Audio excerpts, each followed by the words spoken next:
Baik, semangat pagi. Assalamualaikum warahmatullahi wabarakatuh. Balik lagi di Teknologi Senada. Kali ini kita akan belajar basic mesin course-nya untuk SIS. Apa itu SIS? Service Information System di brand Caterpillar. Seperti apa? Kita langsung aja cek nantinya dengan user kita, Bapak Yusra, mantan development. Selamat pagi. Oke, kita langsung aja. Yo.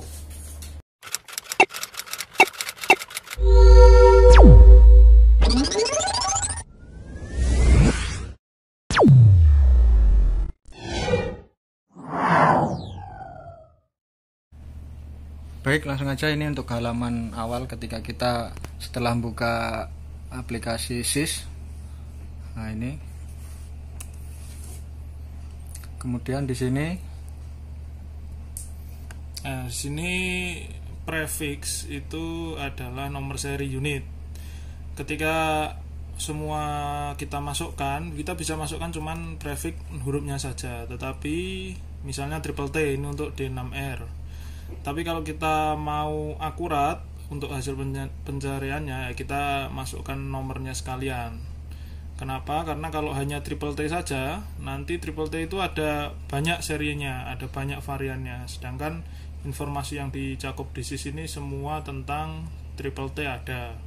Makanya kita cantumkan lebih spesifik ya. Betul, kita secara spesifik kita cantumkan nomornya. Berarti harus tahu nomor serinya di unit berarti. Betul. Nah, terus tinggal kita yang mau cari apa. Misalnya secara basic biasanya orang mencari partbook atau mencari operation maintenance manual. Nah, kalau mau cari keduanya kita bisa cari di menu kedua ini ya. Documentation di document structure.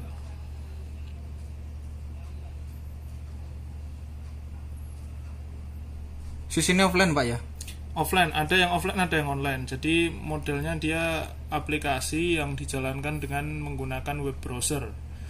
Dia membaca database. Yang diinstal ke komputer kita sebenarnya adalah database.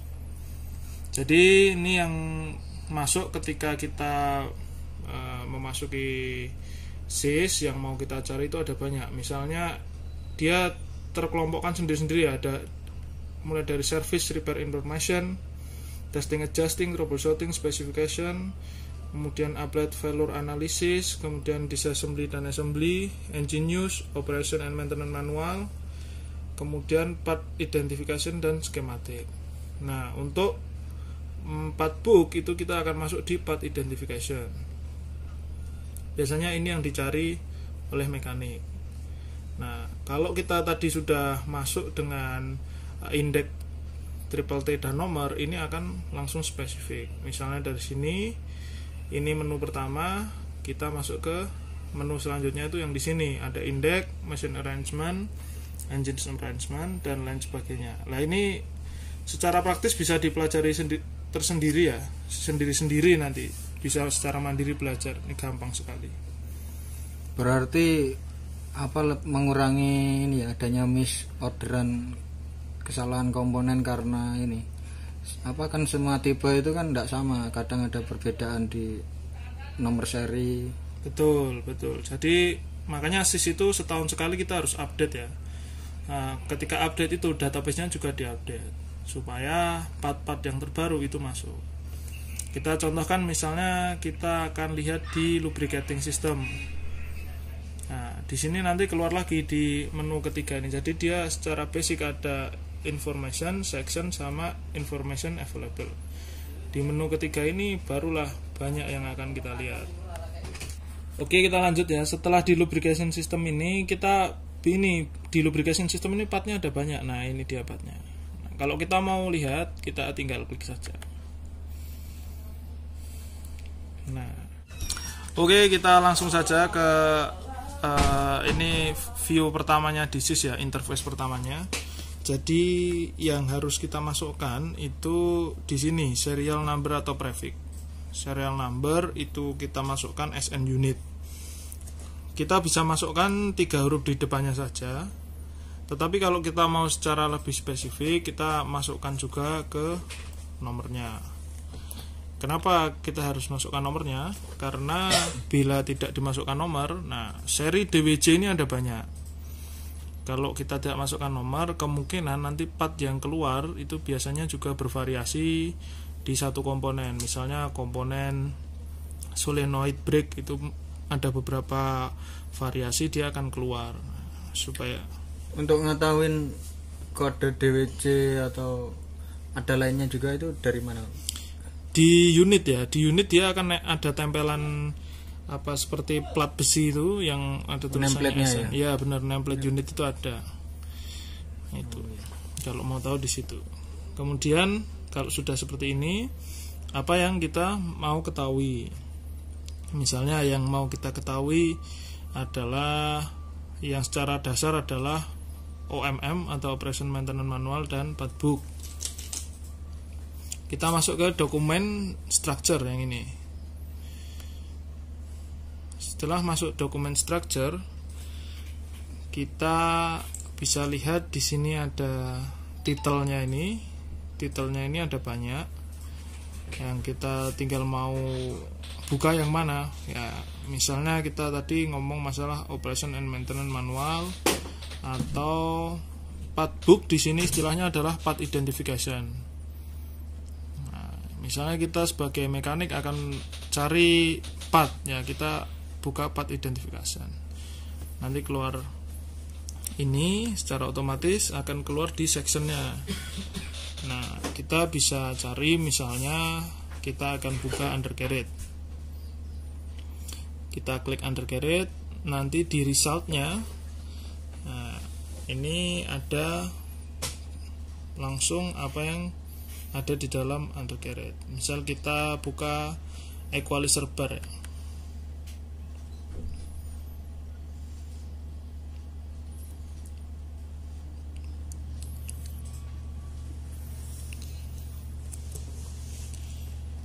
Kita buka equalizer bar, nanti dia muncul ini gambar dan muncul part listnya di sini. Tinggal apa yang kita mau. Detail sekali berarti ini ya. Betul, ini sangat detail. Terus dengan memasukkan tadi di depan nomor prefix itu, kita tidak akan keliru memilih nomor partnya. Nah, bila kita ingin ngeprint apa yang ada di sini, kita bisa klik tulisan format for print ini. Untuk memilih part-part apa aja yang perlu kita order ya. Kalau ya untuk memilih maksudnya kita langsung pengen print, kita klik format for print. Nah, nanti dia akan menjadi seperti ini interface-nya. Ya, kelihatan ya. Nah, kalau sudah masuk di sini tinggal kita tekan Ctrl P secara, nanti kita tinggal kita print kalau mau print, atau kita mau simpan sebagai PDF, kita bisa print pakai print PDF ini. Contohnya misalnya Foxit Phantom PDF printer, kita print, kita save. Secara otomatis dia sudah nge-save di sistem kita. Nah, ini dia hasil print PDF. Berarti lebih simpel ya. Cuma kalau aplikasi ini di handphone bisa enggak, Pak?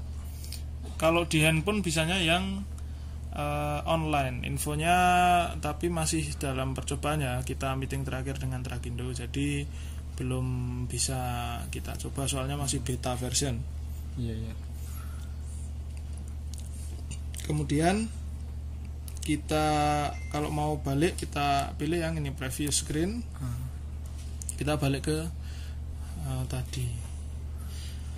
Nah, kalau mau geser ke part yang lain gimana? Nah, kita kan bisa ini turunkan di sebelah sini nih. Ini ada information available ini tadi. Kalau kita ganti, dia akan ganti juga.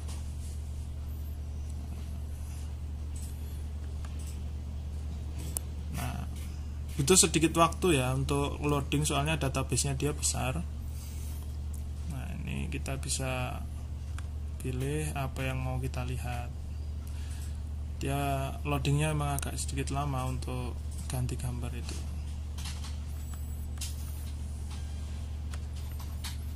Kemudian kalau kita mau pindah ke undercarriage, dari undercarriage kita misalnya mau ke hydraulic system, di sectionnya ini kita ubah aja ke hydraulic system.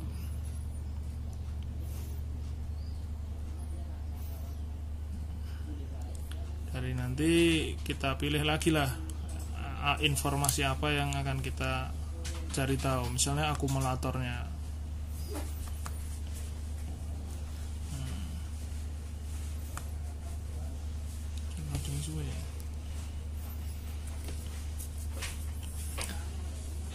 Nah, jadi ini ya teman-teman, sedikit gambaran untuk pencarian dari sistem Service Information System pada Caterpillar untuk pencarian part ketika kita akan mengorder komponen atau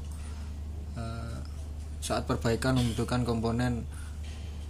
Karena kan setiap orderan ke dealer atau ke Trakindo atau ke UT itu kan membutuhkan part number ya, part number yang spesifik dari komponen yang kita butuhkan. Makanya ini untuk brand dari Caterpillar kita pencariannya lewat SIS ini ya, Service Information System. Mungkin itu untuk pertemuan kali ini, semoga bermanfaat, dan ketika ada koreksi silahkan dikoreksi di kolom komentar. Jangan lupa subscribe, like, and comment. Semoga sangat bermanfaat. Jangan lupa senyum hari ini. Terima kasih. Wassalamualaikum warahmatullahi wabarakatuh. Semangat pagi.